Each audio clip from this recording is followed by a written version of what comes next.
मैं तो पक्का बेईमान हूँ और एक बेईमान आदमी बेईमानी निभाता है पूरी ईमानदारी से।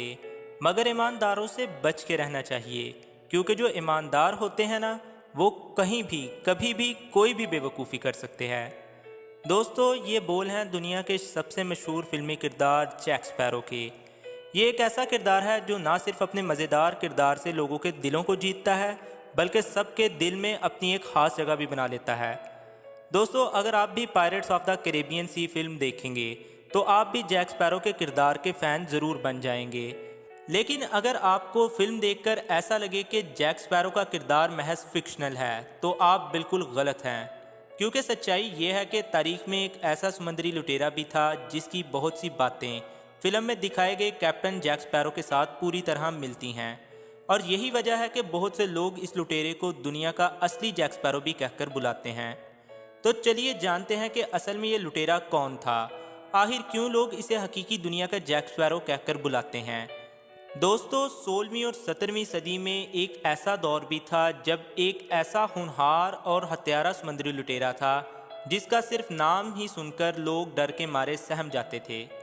कहा जाता है कि समंदर के जिस हिस्से में इस समंदरी लुटेरे का बसेरा हुआ करता था, वहाँ से आम मछुआरे ही नहीं बल्कि इस दौर के बड़े बड़े ताकतवर मुल्कों के जहाज़ भी गुजरने से डरते थे, क्योंकि जो भी जहाज़ इस इलाके में चला जाता था वो कभी भी लौटकर वापस नहीं आता था।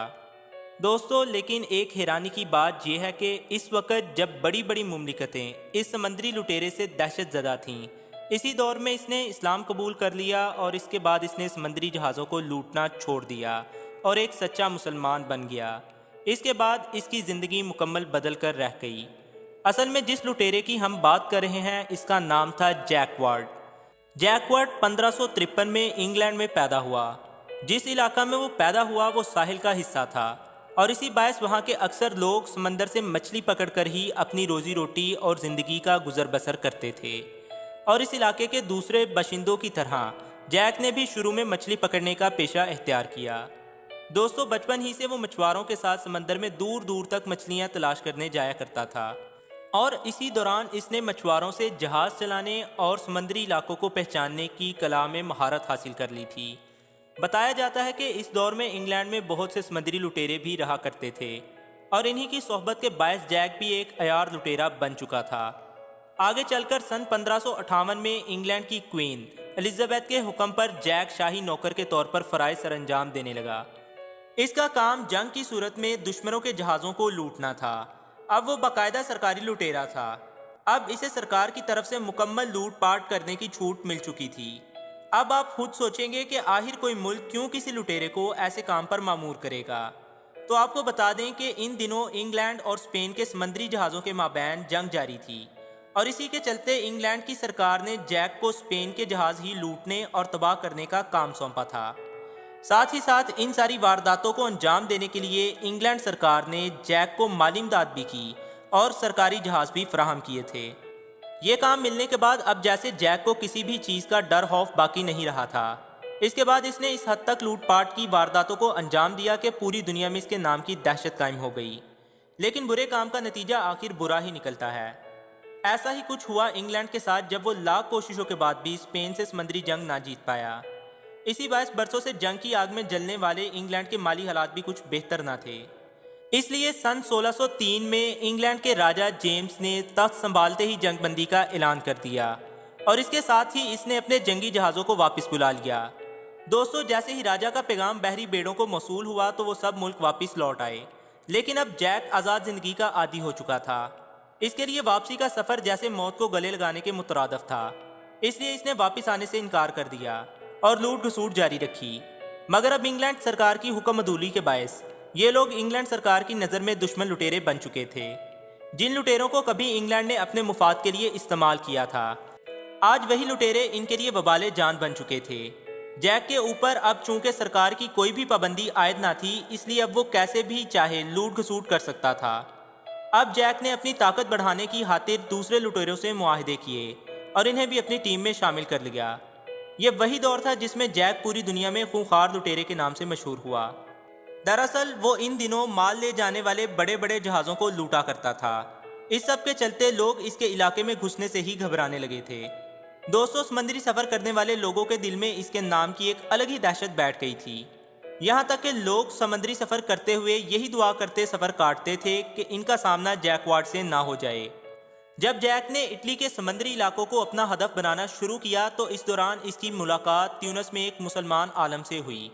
इस मुलाकात के कुछ अरसा बाद ही इन दोनों के माबैन अच्छे मरासम कायम हो गए। इसी दोस्ती के बायस जैक को ट्यूनिस के समुद्री अड्डे इस्तेमाल करने की इजाज़त मिल गई। अब इस इजाज़त के बाद जैक के लिए इटली के जहाज़ों पर हमला करना और लूटपाट करना और भी आसान हो गया। दोस्तों, कई सालों तक लूट खसूट का ये सिलसिला ऐसे ही चलता रहा, लेकिन अचानक एक रोज़ लूटपाट के दौरान जैक को एक खानदान मिला, जिसे देखकर जैक के दिल में अपनी फैमिली की यादें ताज़ा हो गईं, जिसके बाद इसके दिल में घर लौटने का ख्याल आया।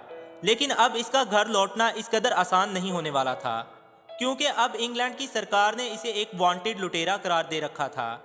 जैक अब घर को याद करके उदास रहने लगा। एक रोज़ इसके मुस्लिम दोस्त ने इसे मशवरा दिया कि वो इंग्लैंड के राजा जेम्स को एक माफ़ीनामा लिख भेजे ताकि वो इसे अपने मुल्क वापस आने की इजाज़त दे दें। नाज़रीन मोहतरम, अपने दोस्त की सलाह मानकर जैक ने राजा को माफ़ीनामा लिख भेजा, लेकिन राजा ने इसके मुल्क आने से साफ इनकार कर दिया। यानी अब वो एक ऐसा लुटेरा बन चुका था जिसके पास खुद का एक घर भी नहीं था। काफ़ी जद्दोजहद के बावजूद भी जब इसे इंग्लैंड जाने का कोई रास्ता दिखाई ना दिया तो इसने एक बार फिर दोस्त से मदद मांगी। ये वही मुस्लिम दोस्त था जिसने इसे ट्यूनिस के बहरी अड्डे फराहम किए थे। अब इसे ट्यूनिस में रहाइश इख्तियार करने और ज़िंदगी के नए आगाज़ की इजाज़त भी मिल गई। जैक बहुत अच्छे से जानता था कि ज़िंदगी दूसरा मौका बहुत कम लोगों को देती है, इसलिए वह चोरी, डकैती और लूटपाट जैसी गलत आदत को छोड़कर ट्यूनिस में एक आम शहरी जैसे ज़िंदगी गुजारने लगा।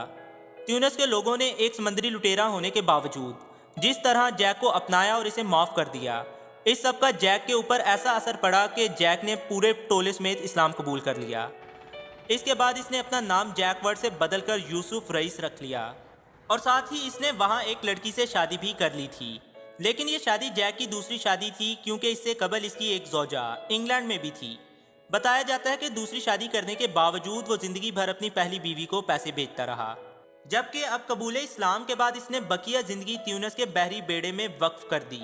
दोस्तों, जब जैक के ट्यूनिस के बहरी बेड़े में शामिल होने और इस्लाम कबूल करने की खबर इंग्लैंड के बादशाह को पहुंची तो इसे काफ़ी हैरानी हुई। इसकी हैरानी की सबसे बड़ी वजह यह थी कि जैक अब लूट खसूट छोड़ चुका था, क्योंकि इसने कभी ये सोचा भी ना था कि जो लुटेरा कुछ सालों पहले इंग्लैंड के दुश्मनों का सफाया कर रहा था वो दुश्मनों ही की फौज में शामिल होकर उल्टा इन्हीं के लिए मुश्किलें पैदा करने लगेगा। दोस्तों, कहते हैं कि जैक को स्पैरो नाम की चिड़िया से एक अलग ही किस्म का लगाव था। वो हमेशा अपने साथ इन चिड़ियों को रखता था। इसी बायस इसका नाम जैक स्पैरो पड़ गया, जिसे pirates of the Caribbean film में भी इस्तेमाल किया गया। लोगों का मानना है कि जैक के अंदर ऐसी बहुत सी खूबियाँ थी जो हमें जैक स्पैरो के किरदार में देखने को मिलती हैं। यही वजह है कि बहुत से लोग इसे जैकवर्ड से भी जोड़ते हैं। दोस्तों, आपको क्या लगता है कि जैक स्पैरो का किरदार सच में जैकवर्ड से मुतासिर होकर बनाया गया है? हमें कमेंट करके ज़रूर बताएं।